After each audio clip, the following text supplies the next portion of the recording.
دعا دوسرے کے حق میں جلد کیوں قبول ہوتی ہے، اس کی کیا حکمت ہے؟ یعنی ایک مسلمان جب دوسرے مسلمان کے لیے دعا کرتا ہے تو اس کی دعا دوسرے مسلمان کے حق میں بہت جلد قبول ہوتی ہے۔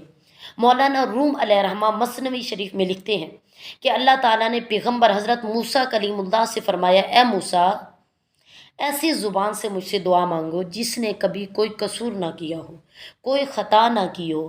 انہوں نے عرض کی، اے اللہ، ایسی زبان کہاں سے لاؤں جس سے کبھی کوئی خطا نہ ہوئی ہو؟ بے خطا زبان کہاں ملے گی؟ اللہ تعالیٰ نے وہی نازل کی کہ اے موسیٰ، دوسروں سے دعا کراؤ۔ جو بندہ دوسرے سے دعا کرائے تو وہ اپنی زبان سے تو گناہ گار ہے، لیکن دوسرا جو اس کے لیے دعا کرے گا وہ زبان اس کے حق میں گناہ گار نہیں۔ یہ ہے راز سرور دو عالم صلی اللہ علیہ وسلم کی اس حدیث مبارکہ کا۔ حدیث مبارکہ داؤد شریف میں ہے، ان اسرع الدعاء اجابۃ دعوت غائبی للغائبی۔